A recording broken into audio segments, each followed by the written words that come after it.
Welcome to Daily English Dialogues channel. Oh. Okay, let's talk about those moments. hmm You know the ones. Awkward. That feeling when a conversation just stops.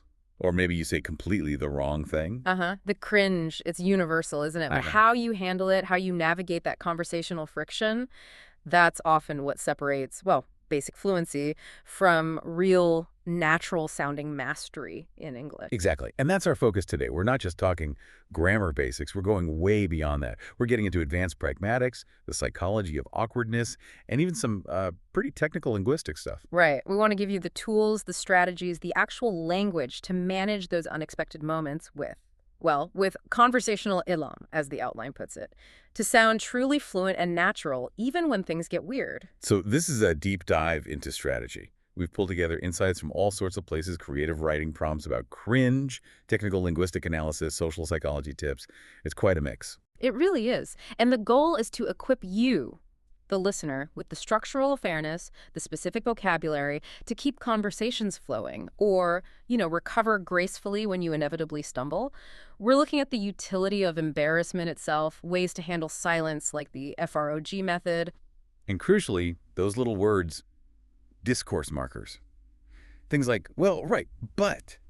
They seem small, but understanding how they really work in conversation, that's key to sounding advanced. Absolutely. It's the scaffolding of fluent speech. Okay, so let's start with that core feeling. Embarrassment. It seems counterintuitive, maybe? Why focus on cringe if we want to be fluent? Well, it's about connection, fundamentally, and resilience. Think about it when you share an embarrassing story, or when a character in a book shows vulnerability, it makes them relatable, sympathetic even. Right, it lowers the other person's guard, maybe. Like, oh, they're human too, they mess up. Precisely, it reassures people they're not alone in their own gaffes. Our sources show that sharing these moments, these failures, actually builds rapport. It's a kind of social glue. That makes a lot of sense. We connect with imperfection. And the examples listed in our sources, wow, they are instantly recognizable, aren't they? Truly universal cringe. Oh, definitely. You've got the tech fails, for instance, like sending that email criticizing someone. Straight to them. Oh, God. The sheer panic of hitting send and realizing. Exactly. Pure, cold dread. And how you recover from that can say a lot, especially professionally. Then there are the physical ones. The public wipeout. That anecdote about the saxophone player. Yeah, tripping over a cable on stage in front of 200 people, landing flat on his back, sax still in his mouth, making that strangled squeak. You just don't forget something like that. Neither does the audience. Never. And maybe the most common and trickiest to navigate are the social misinterpretation, like congratulating a woman on being pregnant. When she absolutely is not. The horror. Uh, That requires some seriously skillful backtracking and apology. it really does. And the source even had that extreme movie scene example where the person wasn't pregnant and wasn't a woman. Talk about a conversational catastrophe. Your linguistic response speed there is, well, a real test. What's really interesting, though, is that these stories aren't just random chaos. To work, to be memorable and relatable, they need structure. Yes. This is a key advanced skill. You're not just listing facts, you're crafting an experience for the listener. The best embarrassing stories follow that classic narrative framework. It helps people follow the emotional journey. Okay, let's break that down. Yeah. Because mastering this structure is useful for any kind of storytelling in English, right? Totally. First up is the orientation. This is your setup. Who, what, where, when. You paint the picture, give the context, like, okay, so I was at this really important work dinner trying to impress the new VP. Got it. Set the scene. Then comes the main bit, the events, or as linguists call it, the complicating action. Exactly. This is the play-by-play of the blunder, the steps leading up to the moment of failure. And the failure itself, tripping over the cable, saying the wrong thing. The pacing here is important for impact, dramatic, or comedic. And you need to wrap it up. The reorientation or closure. Crucial. This is the aftermath.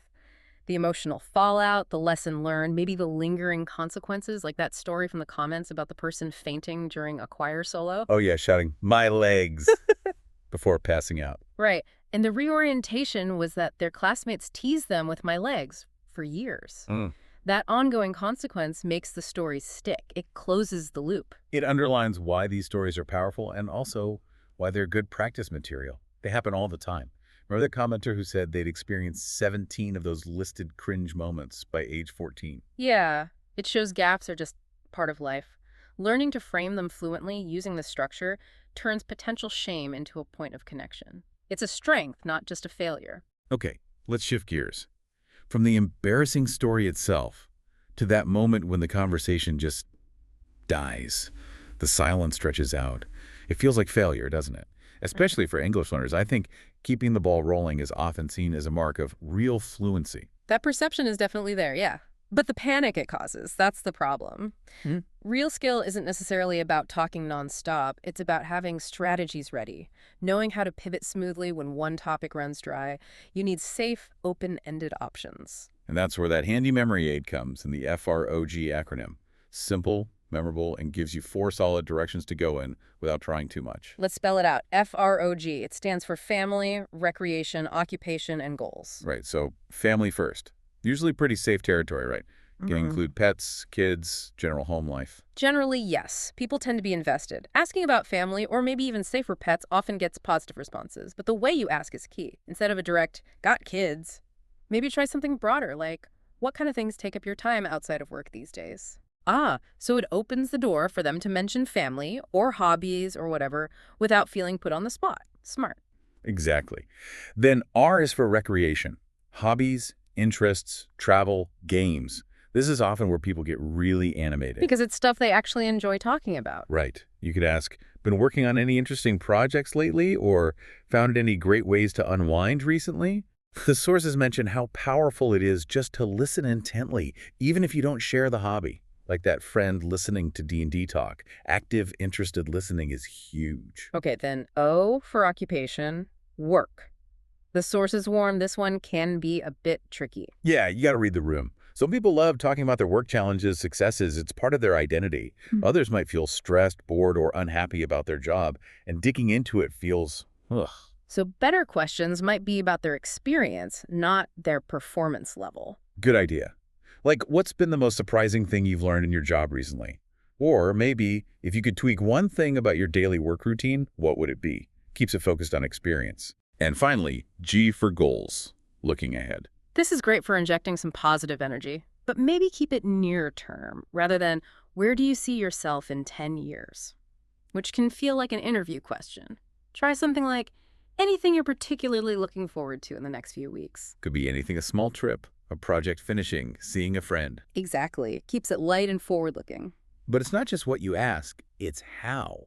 Cycling through FROG topics isn't enough.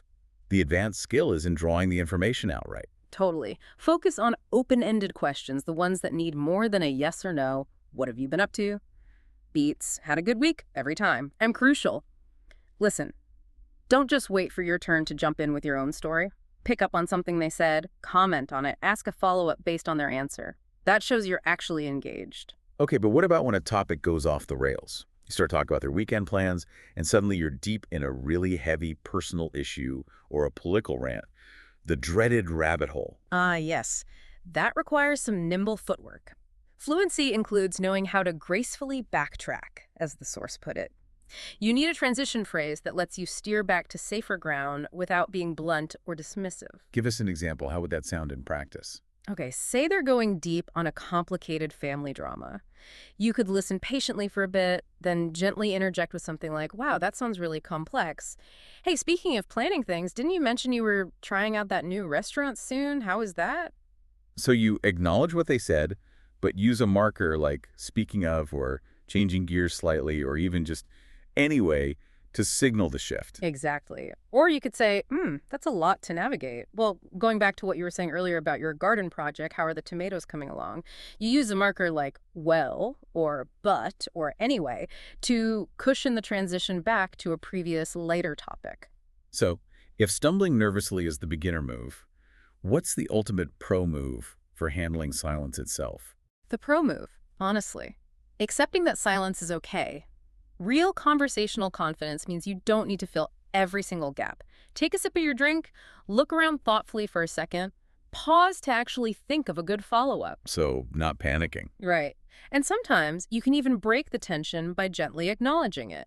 A little bit of humor like, okay, looks like we've officially exhausted the topic of paint drying. That can actually relax things and give everyone a moment before you maybe deploy another FRG topic. We've talked strategy for handling gaffes and silence. Now let's get into the real mechanics, the linguistic nuts and bolts discourse markers, or DMs. These are vital for making conversation flow naturally at a high level. Absolutely. DMs are those little words so well, right? Anyway, but that act like signposts. They often don't have a strong dictionary meaning on their own, but they're crucial for showing how what you're saying connects to what came before. They manage the flow. So without them, even perfect grammar can sound clunky, robotic. That's a good way to put it. Yeah, stiff or unnatural. The DM gives the listener cues about whether you're agreeing, changing the subject, pausing to think, summarizing. Essential stuff for smooth interaction. Let's break down some functions, starting with the ones for just showing you're listening, keeping the other person going. Right. These are your back channels. Things like, uh-huh, yeah, right, maybe, really, or wow. When someone's telling a long story, peppering these in shows you're tracking with them.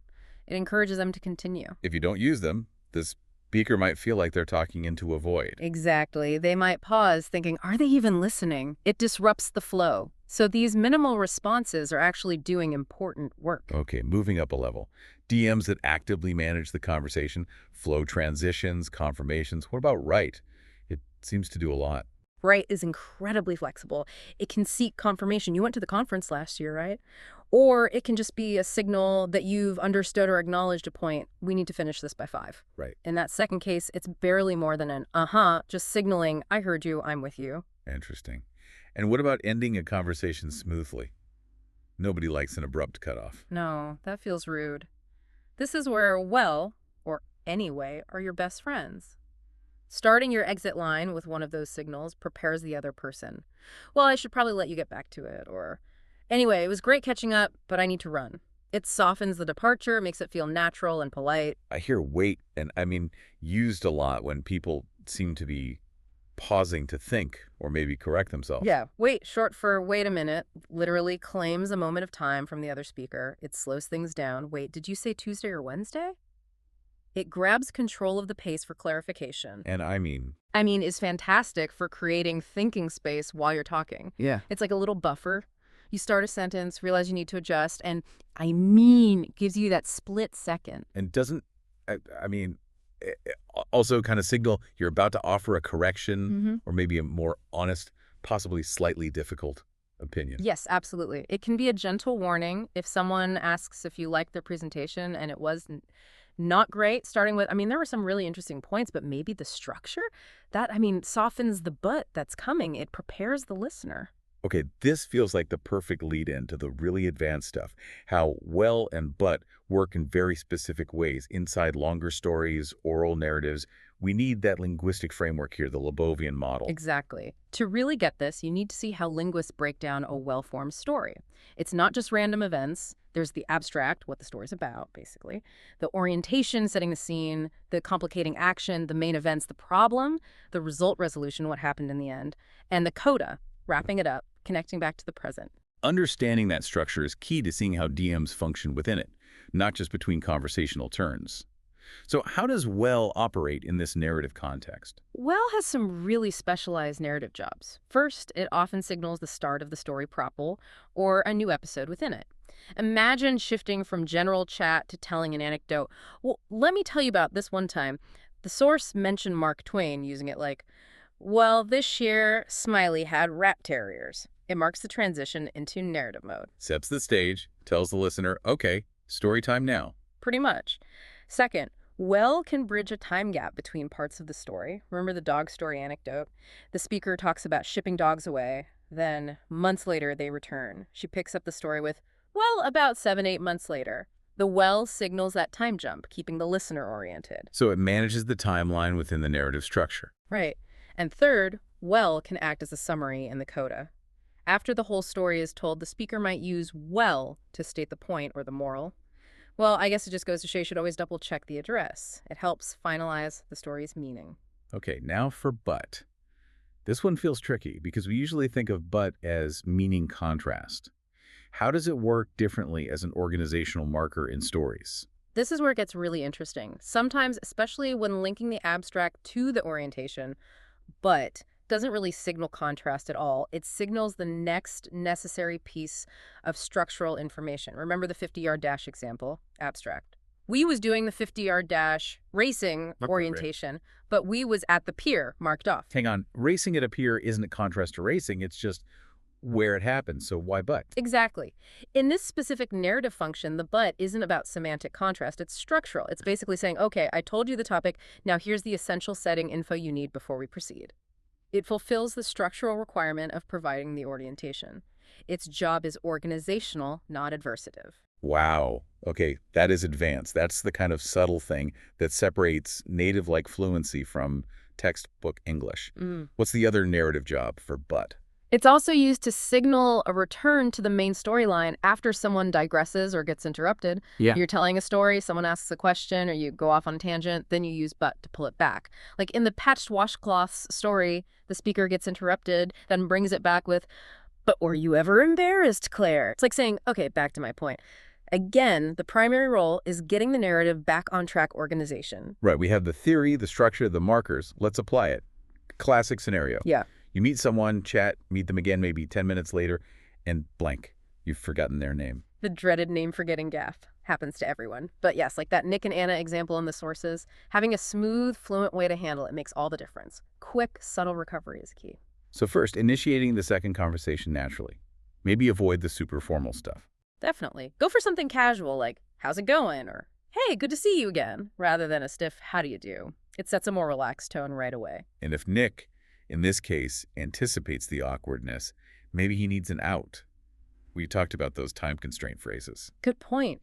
If you feel the blank coming on and need a quick escape, having a phrase ready like, "Actually, I'm rushing to catch a session," or "just grabbing coffee before my next meeting," gives you a polite reason to keep the interaction brief. But let's say he has to face the music. He needs to admit he forgot. What's the best, most fluent way to phrase that? Not just blunt, "I forgot your name." You need that gentle cringe phrase, as the source called it. Something like, "Oh, I'm so sorry this is embarrassing, but your name has just slipped my mind." Or, "My brain just went blank for a second. Remind me of your name." Phrasing it as a momentary lapse, "slipped my mind, went blank," sounds less negligent. Can we walk through a quick example? Nick sees Anna again. Sure. Nick could say, "Hey, Anna." Wait, no, hang on. Oh, this is awful. We were just chatting, and I really enjoyed our talk, but I'm blanking on your name right now. I'm so sorry. Okay, the wait and hang on show, the mental effort, the and links the positive memory, the but signals the problem, and the apology lands it. Exactly. And then the recovery. Asking for a business card is classic. "Do you have a card? I'd love to connect." Or even asking them to jot down their email. "Could you write down your email for me? I want to make sure I spell it right." Often the full name is there. Clever and low-key. And if they forget your name, the polite deflection works wonders. "Oh, please don't worry about it. I'm terrible with names myself. Happens all the time." Creates instant solidarity. Good tip. And quickly, let's touch on those location phrases. Getting prepositions and adverbs right for place is another subtle fluency marker. Right. Know the difference between general closeness and specific adjacency. Around here means nearby, generally. Is there a good cafe around here? Right around the corner means literally on the next street, very close. The post office, yeah, it's right around the corner. And around there. That's for a more distant general area you might be pointing to or referencing. He lives up in the mountains, somewhere around there. Using these accurately just makes your English sound that much more natural. Okay, we've covered a lot. Narrative structure, cringe, silent strategies, deep dives into well and but. How does someone actually take all this advanced knowledge and make it part of their spoken English without feeling overwhelmed? Yeah, it's a lot to absorb. The key, according to our sources, is consistent, low-stakes practice. And the single best way to do that, describe your own daily routine out loud. The daily routine. Why that specifically? Seems almost too simple. That's the beauty of it. The content your day is something you know inside out. It's real, it's familiar. You don't have to struggle thinking about complex topics like history or politics. All your mental energy can go into the how of speaking. Focusing on the structure, the flow, using the right words. Exactly. Building the habits. Constructing simple, complete sentences. Weaving in those transition words, those discourse markers we talked about. Trying to think in English, not translating in your head. So the idea is to take the daily routine and consciously practice applying these techniques. Precisely. Break your day into chunks morning, afternoon, evening, and practice talking through them, deliberately using the structures and DMs. Okay, like the morning focus. Yeah. Getting up, getting ready. Right. Don't just list things, connect them. Okay, so I usually get up around 7. First thing I do is stretch for a few minutes. Well, after that, I head downstairs and make some coffee. Hmm. See? Using so, well, after that, to link to steps. You can practice describing breakfast. I normally have toast and maybe some fruit. Then talk about getting ready, checking your schedule, packing your bag, using and then or next. In the afternoon, focus. Hmm. Work, study, breaks. This seems like a good place to practice more complex markers. Definitely. You can practice contrasting ideas. So after lunch, I usually tackle my emails. I mean, I try not to spend too long on them right away, but sometimes there's something urgent. But practice describing breaks. I generally take a quick break around 3 p.m. Sometimes I grab a coffee and then I get back to it. And the evening focus, winding down, maybe reflecting. How do the narrative markers fit here? The evening is perfect for summarizing or reflecting, so can come in handy.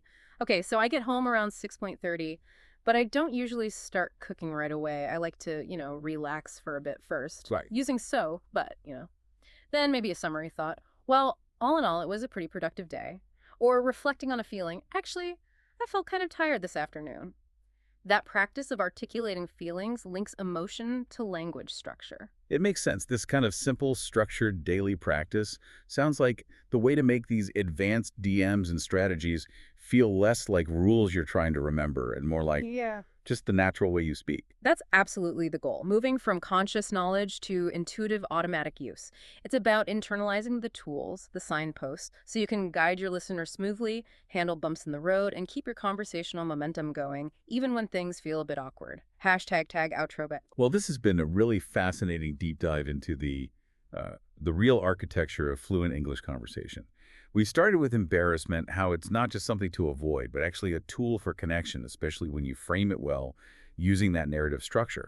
Orientation, events, reorientation. Right. Then we looked at practical ways to handle silence, like the FROG method family, recreation, occupation, goals, stressing that it's not just about having topics, but about active listening and using those transition phrases to backtrack smoothly if needed. And the core, I think, was getting into those discourse markers, understanding how seemingly small words like right, well, anyway, and especially but function as a critical signpost. We really unpack the specialized narrative roles of well and that non-contrastive organizational but using the Lebovian framework. And it all points to this. Managing social pressure points like embarrassment and silence isn't just about vocabulary. It's about mastering these advanced linguistic maneuvers. It's quite telling, isn't it, that the structure of a good, embarrassing story, abstract, orientation, action, resolution, coda, actually mirrors the flow you need to explain any complex idea effectively. Social interaction and narrative language are deeply linked. So for you, the listener, as you practice this week, maybe using that daily routine method, really focus on integrating these structural tools. Here's a final thought to mull over.